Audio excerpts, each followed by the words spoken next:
सो हमें तारों की मंजिलों की कसम, और अगर तुम समझो तो ये बड़ी कसम है।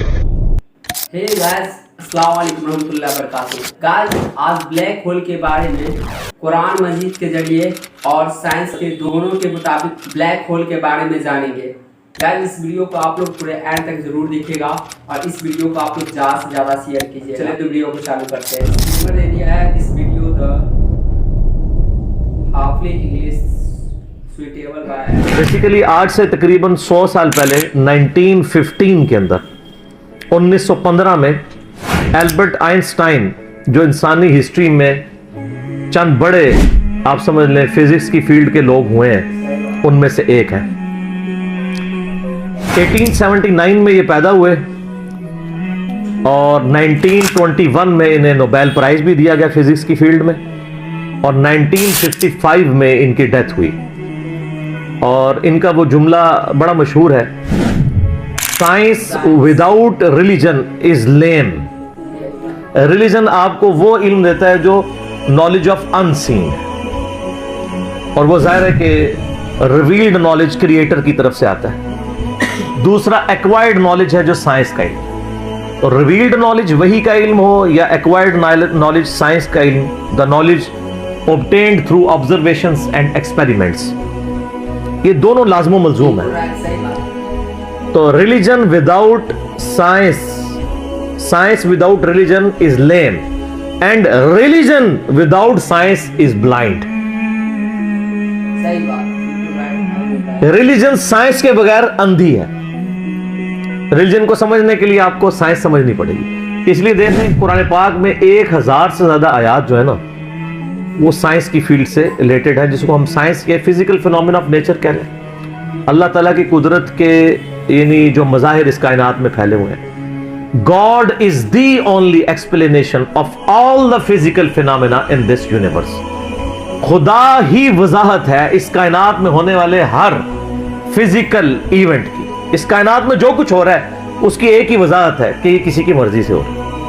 साइंस सिर्फ फिजिकल लॉज के साथ डील करती है, जो कानून कुदरत है अल्लाह के बनाए हुए, उन्हीं लॉज को यूज करके साइंस ह्यूमैनिटी की बेहतरी के लिए काम करती है।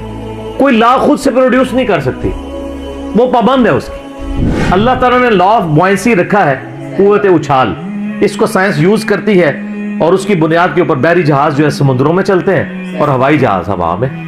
लेकिन लॉ ऑफ बॉयंसी तो अल्लाह का बनाया हुआ है ना, वो खत्म हो जाए अगर लॉ ऑफ बॉयंसी अगर अर्शिमीदस ने बताया तो उसने डिस्कवर किया है। अर्शिमीदस क्रिएटर नहीं है इस लॉ का, डिस्कवर करने वाला है। साइंस जब कोई चीज डिस्कवर करती है तो बाज़ औक़ात लोगों को ये वसवसा आता है साइंस ने कोई कारनामा कर लिया। साइंस तो सिर्फ डिस्कवरी कर रही है। सूरज मशरिक से निकलता है, ये एक डिस्कवरी है, लेकिन इस कानून ने सूरज को पैदा नहीं किया। अंडे से चूजा निकलता है और फिर अंडे में ये तब्दीलियां आती हैं, साइंस उसको डिस्कवर करती है, लेकिन उन तब्दीलियों ने और उन लॉज ने अंडा नहीं बनाया, अंडा क्रिएटर ने बनाया। तो डिस्कवरी से हमेशा आप हर स्टेप अल्लाह की तरफ तय कर रहे होते हैं। तो ये कायनात अल्लाह ताला का फेल है और कुरान अल्लाह का कौल है। कौल और फेल में तजाद नहीं होता। अल्लाह ने जितने physical phenomena of nature discuss किए हैं, वक्त के साथ साथ वो चीजें रिवील्ड हो रही हैं अल्हम्दुलिल्लाह, और ये हमें खुदा की तरफ लेके जाती है। तो मैं एल्बर्ट आइंस्टाइन की बात कर रहा था। 1879 में पैदा हुए, 1955 में फौत हुए। 1921 में उन्हें नोबेल प्राइज दिया गया फिजिक्स की फील्ड के अंदर। और फिजिक्स की फील्ड में इनसे बड़ा कोई साइंटिस्ट ना इनसे पहले गुजरा है ना इनके बाद, बल्कि इन्होंने तो फिजिक्स का धारा ही बदल दिया। इनसे पहले तो लोग कंक्लूड कर चुके थे न्यूटन को, लेकिन इन्होंने आके जब थ्योरी ऑफ रिलेटिविटी के ऊपर एक रिसर्च पेपर लिखा 1915 के अंदर, 1915 में, तो पूरी दुनिया के अंदर एक हलचल मच गई। वो तो कहते हैं हम फिजिक्स कंक्लूड कर चुके हैं। फिजिक्स तो एक फिर बात आ गई, ये न्यूटनियन फिजिक्स और है और आइंस्टाइन की फिजिक्स, उन्होंने तो कई ऐसी चीजें जो लोग कंक्लूड कर चुके थे। अब वो हर बंदे की समझ से मतलब वो समझाना, यहाँ मैं फिजिक्स पे तो लेक्चर नहीं दे रहा, मैं आपको आज सिर्फ ब्लैक होल पे बात करूंगा। तो उन्होंने उस वक्त मैथमेटिकली ये चीज प्रूव की थी कि कायनात के अंदर यानी उन्होंने देखा नहीं था, ये उनका ये कॉन्सेप्ट था पूरा दुनिया के अंदर कि अगर किसी जगह पे बहुत ज्यादा मैस कंसंट्रेट कर जाए और उसका वॉल्यूम ऑलमोस्ट जीरो नेग्लिजिबल हो, तो उस मैस के अंदर ग्रेविटेशनल फोर्स, कुव्वत कशिश सकल, जिसकी वजह से चीजें एक दूसरे को खींचती हैं। ये मैं गिलास जब यहां से छोड़ूंगा तो नीचे जाएगा, ऊपर नहीं जाएगा, इसलिए कि जमीन इसे अपनी तरफ खींच रही है। तो उसकी एक ताकत है जिससे वो 9.8 मीटर पर सेकंड स्क्वायर की एक्सेलरेशन होती है। तो उन्होंने कहा था कि अगर ऐसा मैस कायनात में कहीं एग्जिस्ट करता हो कि उसका वॉल्यूम तो ऑलमोस्ट जीरो हो, लेकिन उसका जो मैस है वो वहां पे इंटेंस मैस ऐसा कंसंट्रेट करे, तो उसकी ग्रेविटेशनल फोर्स इतनी ज्यादा होगी कि उसके पास से भी अगर कोई सितारा गुजरेगा तो वो उसको हड़प कर लेगी, जिस तरह एक वर्टेक्स करता है। ब्लैक होल एक खलाई वर्टेक्स है, जिस तरह समुद्री भंवर होते हैं ना, जिनमें बड़े बड़े बहरी जहाज भी डूब जाते हैं, चक्कर खा रहा होता है, कोई भी चीज के क्रीज भी है वो उसको पहले सक करती है, फिर अंदर डुबो देती है, फिर खत्म। इस तरह खला के अंदर भी ऐसे वर्टेक्स हो सकते हैं जहां पे कंसंट्रेटेड मास एग्जिस्ट करता हो, और वो ग्रेविटेशनल फोर्स इतनी होगी कि इवन लाइट भी उसमें एंटर होना तो वो भी एस्केप नहीं कर सकती, जो इस कायनात की सबसे तेज तरीन चीज है और एब्सोल्यूट कांस्टेंट है। आइंस्टाइन ने तो ये भी कहा, ना टाइम कांस्टेंट है ना मैस कांस्टेंट है, स्पीड ऑफ लाइट ये कांस्टेंट है, लेकिन वो भी उससे एस्केप नहीं कर सकती। और स्पीड ऑफ लाइट आपको पता है कितनी है? 300,000 यानी 3 लाख किलोमीटर एक सेकंड में। रोशनी इतनी तेज है कि एक सेकंड में जमीन के 7 चक्कर काट सकती है, यूं 1,86,000 मील फी सेकंड या 3 लाख किलोमीटर फी सेकंड। जमीन का सरकमफ्रेंस 40,000 किलोमीटर है, यानी एक तरफ से चले वापस आए 40,000 किलोमीटर है। तो एक सेकंड में रोशनी जमीन के 7 चक्कर काट सकती है। इसलिए कायनात के फासले जो हैं वो रोशनी के एतबार से मापे जाते हैं। ये इतने लाख नूरी साल, और एक नूरी साल ही बहुत ज्यादा होता है। 1 लाइट ईयर ये है कि रोशनी एक साल तक इसी रफ्तार से चलती है तो जितना फासला तय करती है। वो तो आप मेरा हु इज अल्लाह वाला लेक्चर देख लें, मसला 60, उसमें मैंने फिर बताया कि कायनात के फासले कितने हैं। तो आज हम ब्लैक होल के ऊपर बात कर रहे हैं। तो वो ब्लैक होल का उनका एक कॉन्सेप्ट था कि ऐसा अगर हो तो हो जाएगा। फिर साइंटिस्ट ने उस पर काम करना शुरू किया। आप हिस्ट्री देखें, करते करते 3-4 साल पहले से इन्होंने अभी वो उसके ऊपर यानी दुनिया में जितनी टेलीस्कोप्स थी बड़ी बड़ी 8 टेलीस्कोप्स इन्होंने फिट की, जो कई यानी सालों तक वो इमेज लेती रही हैं। वो इमेजेस जोड़ के तो उन्होंने बहरहाल एक ब्लैक होल ऐसा दरियाफ्त कर लिया है कि जो वाकई जहां पे ये पूरी कहकशाएं भी गायब हो जाती हैं, और ये फिजिकली उसकी वीडियो भी उन्होंने मंजर आम पे ले आए। तो सर ये तो क्रिएशन है ना जी, असल तो इन सारी चीजों के पीछे क्रिएटर है। God is the only explanation of all the physical phenomena in this universe. Science तो सिर्फ आपको चीजों की नो हाउ देती है, जो पीछे विल ऑफ क्रिएटर है, विल ऑफ गॉड है। ज़ाहिर साइंस तो वो फिर आइंस्टाइन ने खुद ही कह दिया ना कि science without religion is lame and religion without science is blind. तो ये ब्लैक होल की दरियाफ्त बहुत बड़ी दरियाफ्त है। बाकी जो लोग इसको धक्के से वो कुरान पाक की आयत में फिट करने की कोशिश करते हैं, वो सारी हमारी असेसमेंट्स ही हैं। उस तरीके से एक जिस तरह सूरतुल वाक़िया में आयत वो लेके आते हैं ना, फला उक़सिमु बिमवाक़िइन नुजूम व इन्नहु लक़समुल लौ तअलमून अज़ीम। मैं कसम याद फरमाता हूं उन जगहों की जहां पे सितारे डूबते हैं, और काश तुम जानते होते कि कितनी बड़ी कसम है जो हमने याद फरमाई है। तो बाद लोगों ने इस आयत को ब्लैक होल के साथ रिलेट किया कि सितारों के डूबने की जगह वो ब्लैक होल्स हैं जहां पे पूरी कहकशाएं गायब हो जाती हैं। मे भी ऐसा हो भी सकता है। जो पुराने मुफस्सिरीन है वो इसको सितारों की मनाजिल कहते हैं। तो मेरा मौक़िफ़ ये है कि कुरान पाक की आयत आफाकी हैं। हमारे पुराने मुफस्सिरीन को अगर कोई बातें समझ नहीं आई है ना किसी मसले में, और उनकी जो इतनी ऑब्जर्वेशन थी उसमें ही वो फिट करते थे, वो अपनी जगह ठीक थे। आज अगर कोई नई डिस्कवरी होगी हम उसमें इसलिए फिट करते हैं कि अल्लाह ताला ने कुरान पाक को क़यामत तक के लिए मुसलमानों या इंसानियत की रहनुमाई के लिए रखा हुआ है। हर आने वाला वक्त कुरान पाक की नई चीजें लोगों के सामने लेके आएगा। कुरान शरीफ ये जो पूरा दुनिया बना अलख का तर्जुमा हमारे पुराने लोग क्या करते रहे, इक़रा बिस्मि रब्बिकल लज़ी खलक़ खलक़ल इंसाना मिन अलक़, तो वो बाद लोग पहले तर्जुमा करते थे कुरान यानी इंसान को अल्लाह ताला ने खून की फटक से पैदा किया। हालांकि अलख का ये कोई तर्जुमा अरबी के अंदर इसके लिए कोई लिटरेचर की बुनियाद नहीं है। अलग तो अरबी में कहते हैं सस्पेंडेड चीज को, लटकी हुई चीज, मुअल्लक उर्दू में भी हम लफ्ज इस्तेमाल करते हैं। और इसी तरीके से अलग का तर्जुमा आज की एक यानी मॉडर्न दौर में अरबिक में लीच के लिए भी इस्तेमाल होता है, जोंक जो होती है।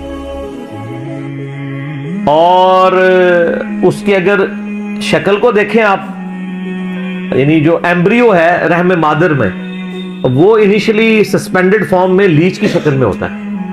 तो अब जो नए लोग तर्जुमा कर रहे हैं वो कह रहे हैं हमने जोंक नुमा सस्पेंडेड चीज की हालत में रहम मादर में बच्चे को, जनीन को, एम्ब्रियो को रखा। तो वो कहते हैं ये तो पुराने वालों को तो पता था, पुरानों को नहीं, लेकिन अल्लाह को तो पता था ना। और अल्लाह ने इस चीज को कुरान पाक में एड्रेस किया है। सूरह हामीम सजदा की आखिरी आयत है, सनुरीहिम आयातिना फिल आफाक़ि व फी अनफुसिहिम हत्ता यतबय्यन लहुम अन्नहुल हक़।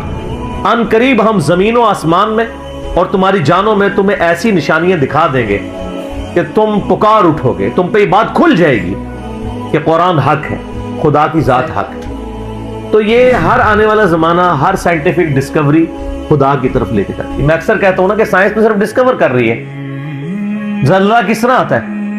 टेक्टोनिक प्लेट्स की डिस्टर्बेंस से। अब अगर साइंस से पूछें वो डिस्टर्बेंस कौन करता है, उसका टाइम पीरियड कौन डिफाइन करता है, वो कहते हैं it is physical phenomena of nature. और फिजिकल फिनोमेना ऑफ नेचर के पीछे तो खुदा है, वो डिसाइड करता है।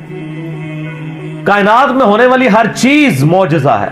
ये अलग बात है कि हम चंद मौजज़ात के आदी हो चुके हैं। अगर किसी शख्स ने यह ऑब्जर्व ना किया हो कि चूजा अंडे में से निकलता है, एक लम्हे के लिए सोचे, और पूरी जिंदगी अंडा खाता रहे, उसे एक दिन बताया जाए कि ये तुम अंडा खाते हो ना, ये जो तुम्हें इतने खूबसूरत चूजे और मुर्गियां नजर आती हैं इसमें से निकलती हैं, वो कहेगा मैंने दर्जनों दफा तोड़ा है, इसमें तो कोई ऐसी दूर दूर तक चीज नहीं है कि इसमें से चूजा बन सके। ईमानदारी से बताएं ऐसा होगा कि नहीं? या एक बेकदर बीज किसी को दिखाया जाए और उसे ये बताया जाए ये जो इतना बड़ा तुम दरख्त देख रहे हो ना, ये इसमें से निकला है, तो कहता है यार इसमें से कैसे इतना बड़ा दरख्त निकल सकता है? तो दरख्त तो इतना बड़ा है, ये तो इतना सा है, वो तो 6 अरब गुना बड़ा है, लेकिन हम आदी हैं।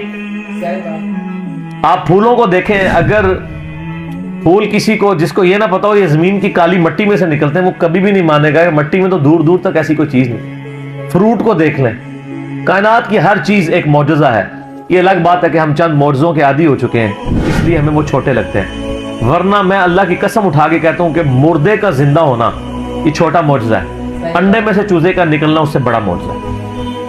मुर्दा तो वो पड़ी हुई है लाश, वही जिंदा हो रही है ना। चूजे और अंडे का तो कोई लेना देना ही नहीं दूर दूर तक। उसमें से एक लेसदार मादा है, आप वो लेसदार मादा उसमें से निकाल के ओपन एयर के अंदर ले आए, फिर आप उसमें से जरा चूजे की चोंच ही कोई एक बना के बता दे।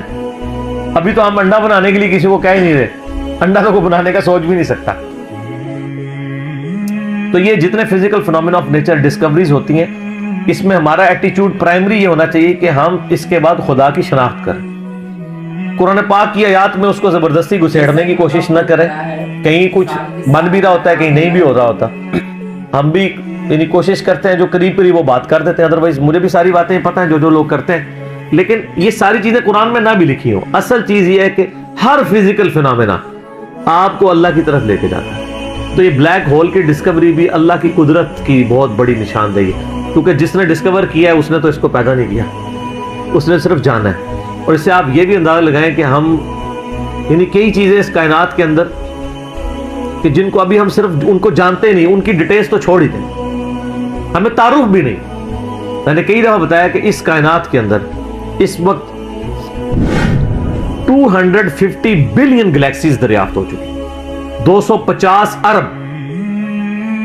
उन गैलेक्सीज में से एक गैलेक्सी हमारी मिल्की वे है, जिसमें 300 अरब से ज्यादा सूरज है, जिनमें से एक सूरज ये है, और ये सबसे छोटा सूरज है। इस तरह के 300 अरब सूरज है, और 1 अरब इतना बड़ा फिगर है कि अगर कोई शख्स 24 घंटे गिनती गिनता रहे ना, 25 से 30 साल चाहिए 1 अरब गिनती गिनने के लिए। 24 घंटे और कोई काम ना करे। आप 86,400 सेकंड, हर सेकंड में एक दफा भी गिने तो आप 1 लाख की भी गिनती पूरी नहीं कर सकते। और 25-30 साल तक गिनते रहे तो 1 अरब है। तो 300 अरब सूरज इधर है और इस तरह की 250 अरब गैलेक्सीज। इसीलिए साइंटिस्ट कहते हैं कि समुंदर के रेत के जर्रे जो समुंदर के किनारे पे हैं वो कम है, कायनात में जो सैटेलाइट्स हैं, स्टार्स हैं, वो इससे ज्यादा है। इतनी बड़ी कायनात है सर, कोई इमेजिन नहीं कर सकता। और फिर उसकी जो उसके अंदर जो हार्मनी है सर, वो सबसे बड़ी बात है। कायनात खाली बनाई नहीं, बना के छोड़ नहीं दी है, इतनी बैलेंस है कि वो किसी के चलाए बगैर चल ही नहीं सकती, इतनी बैलेंस है। आपको अंदाजा नहीं है, पूरी पूरी गैलेक्सीज एक दूसरे में से यूं गुजर जाती हैं और कोई स्टार दूसरे से नहीं टकराता, जिसमें अरबों स्टार्स हों और वो गुजर जाएं। सर आज तक हमारे अबाउजदाद में से किसी ने सूरज ना निकला हो? कभी नहीं ऐसा। सन उन लाज का पाबंद है जो अल्लाह ताला ने उसकी डेस्टिनी में मुकर्रर कर दी है पिछले 15 अरब साल से। विद रिस्पेक्ट टू जमीन, ज़ाहिर है सूरज तो निकलता है, गुरूब तो नहीं होता। विद रिस्पेक्ट टू जमीन, सूरज का कोई बाप है जो उसको चला रहा है? 15 अरब साल से बगैर फ्यूल के वो चल रहा है और उसके अंदर इतनी रोशनी है कि हर सेकंड में 50 करोड़ एटॉमिक बम के बराबर एनर्जी सिर्फ एक सूरज में से निकल रही है।